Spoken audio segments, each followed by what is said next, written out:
जहाँ जाता हूँ वहाँ कहता हूँ कि ये मत समझिए कि समता का अधिकार सिर्फ दलितों के लिए उन्होंने दिया, महिलाओं और मजदूरों के लिए जब आप उठाकर देखेंगे, और मैं तो कहता हूँ मेरे जैसे मनुष्यों के लिए भी बराबरी का अधिकार दिया।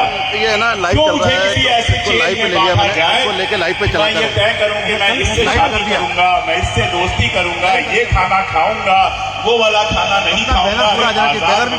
वो है जो अपने हिसाब से निर्णय ले सके, और ये निर्णय लेने का अधिकार हमको देता है हमारे देश का महान संविधान, जिसके निर्माता थे बाबा साहब अम्बेडकर। इसलिए मुझे लगता है कि ये केवल दलितों का मामला नहीं है, केवल वंचितों का मामला नहीं है। अगर आप भारत के नागरिक हैं, अगर भारत की नागरिकता पर गर्व है आपको, अगर हिंदुस्तानी होने पे गर्व है, तो ये हिंदुस्तान के एक एक मनुष्य के लिए उत्सव का अवसर है।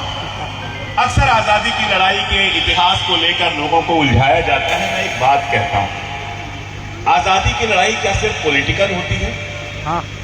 मान लीजिए आपके घर से कोई एक आदमी विधायक हो गया, निश्चित रूप से आप बेहद महत्वपूर्ण हो गए, लेकिन क्या यहां पर आपकी लड़ाई खत्म हो जाती है? क्या इसके अलावा सामाजिक लड़ाइयां नहीं होती हैं? इसलिए मैं कहता हूं कि जब आजादी की लड़ाई चल रही थी तो दो लड़ाइयां चल रही थी आजादी की, एक पॉलिटिकल आजादी और एक सामाजिक आजादी। पॉलिटिकल आजादी के लीडर्स वो हैं, चाहे वो महात्मा गांधी हो, चाहे जवाहरलाल नेहरू हो, चाहे भगत सिंह हो, आप जो आपकी धारा है आप उसको कह सकते हैं। इन सब लोगों का हमारे मन में बेहद आदर और सम्मान है। लेकिन जब आप बात करते हैं सामाजिक लड़ाई की, तो आपको याद करना पड़ेगा ज्योतिबा फुले को, आपको याद करना पड़ेगा बाबा साहब अम्बेडकर को, और ये तो वो नाम है जो याद रहते हैं। इसके अलावा हजारों लाखों वो लोग जो ये लड़ाइयां लड़ते हुए शहीद हुए और उनको शहादत का दर्जा भी नहीं मिला। मैं आपको एक बात बताऊंगा तो शायद आपको आश्चर्य होगा, लोकमान्य तिलक का नाम सब लोग जानते हैं। लोकमान्य तिलक आजादी की लड़ाई के बड़े हीरो थे, लेकिन उन्हीं लोकमान्य तिलक से जब ये अधिकार मांगा गया कि उस जमाने में अछूत कहते थे कि अछूतों को भी अधिकार दिया जाए संसद में जाने का, तो उन्होंने कहा अछूत वहां जाकर क्या करेंगे, अछूतों का वहां पर क्या काम है? तो किसी ने पलट के पूछा, फिर ब्राह्मणों का वहां पर क्या काम है? वहां पर दिया तो जलाना नहीं है, वहां पर तो समाज के लिए संघर्ष करना है। लेकिन ये कहानी यही खत्म नहीं हो जाती है। उन्हीं लोकमान्य तिलक के पुत्र थे और वो बाबा साहब अम्बेडकर के साथी थे, और पुणे के ब्राह्मण समाज ने उनको इतना अपमानित किया, इतना परेशान किया कि श्रीधर तिलक ने आत्महत्या कर ली। जब मैं संघर्ष की बात करता हूं तो इसीलिए मैं श्रीधर तिलक जैसे लोगों को भी याद करता हूं, जिनको आज कोई नहीं याद करता। क्यों? क्योंकि वो उस समय समरसता की बात कर रहे थे। वो ऐसे आयोजन कर रहे थे जहां सभी जातियों के लोगों को साथ में भोजन करना था। और पुणे के ब्राह्मण जिन्होंने ज्योतिबा फुले के खिलाफ अभियान चलाया था, उन्होंने श्रीधर तिलक को, जो लोकमान्य तिलक के बेटे थे, और उस हिसाब से उनकी पूरी विरासत उनके पास आनी चाहिए। लेकिन आप इतिहास देखेंगे तो लोकमान्य तिलक के पैसे से एक पैसा श्रीधर तिलक को नहीं मिला। केसरी अखबार जो निकालते थे, उस अखबार से श्रीधर तिलक को निकाल दिया गया, और उनकी पत्नी के जो पति थे, उनकी बेटी के जो पति थे, श्रीधर लोकमान्य तिलक के जो दामाद थे, वो उस सारी सत्ता पे काबिज होते हैं। बाद में उनका नाम गांधी हत्या में आता है, लेकिन श्रीधर तिलक को हम भूल जाते हैं। अभी ज्योतिबा फुले पर एक फिल्म बनी है। आजकल इतिहास पे बहुत फिल्में आ रही हैं, इतिहास का सत्यानाश करने के लिए बहुत सारी फिल्में आ रही हैं। एक फिल्म आई थी जिसके बाद औरंगजेब की कब्र उखाड़ने की बात हो रही थी।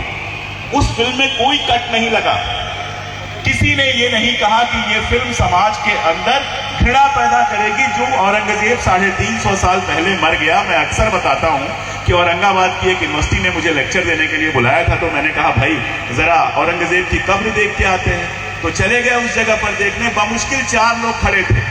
एक तो बड़ी सादा सी कब्र है और उस पर भी 4 लोग खड़े थे। तो भारत के मुस्लिम समाज में औरंगजेब कोई सूफी और औलिया नहीं है कि वहां जाके लोग लाइन लगाते हैं, लेकिन उसका नाम ले आया गया। क्यों? क्योंकि नफरत लगातार फैलती रहे और उस फिल्म में कोई कट नहीं लगाई गई। लेकिन जब ज्योतिबा फुले पे फिल्म बनती है, 100 साल पुराना इतिहास है, 400 साल पुराना नहीं है।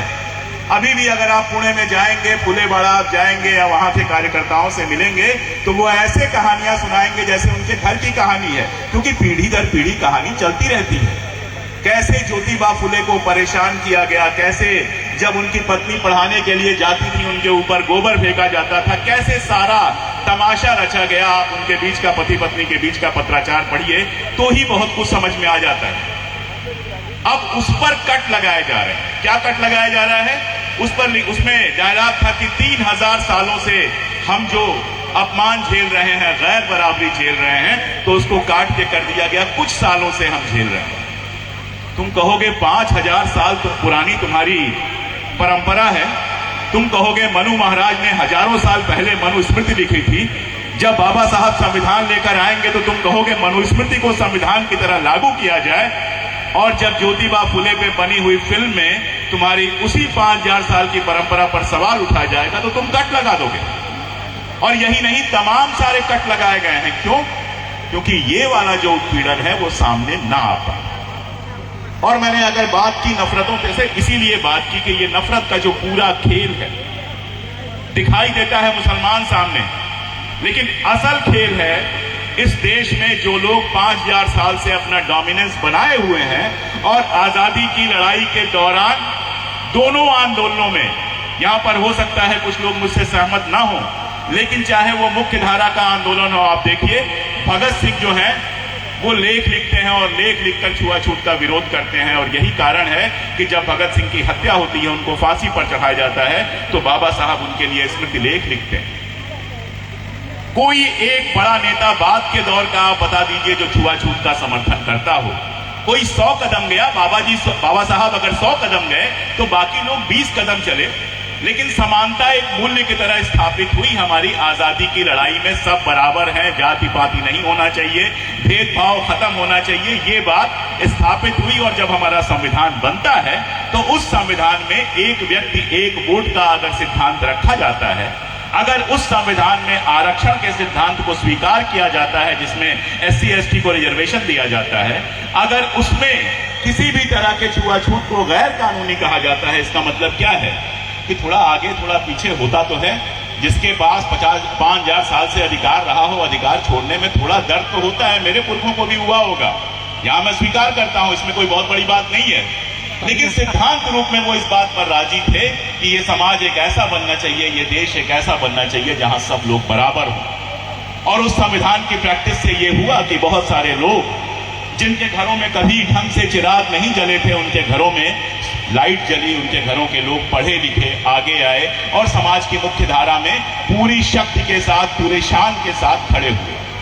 ये बात उन लोगों को बुरी लग रही है, ये बात उनको खल रही है जिन्होंने इतने लंबे समय तक अपना डोमिनेंस बना के रखा था। अब सीधे सीधे तो कर नहीं सकते। जिन लोगों ने बाबा साहब का पुतला जलाया था 1951-52 में, जब वो हिंदू कोड बिल लेके आए थे, स्वामी करपात्री जी महाराज के वो चेले, जो स्वामी करपात्री जी महाराज उस समय लगातार लिख रहे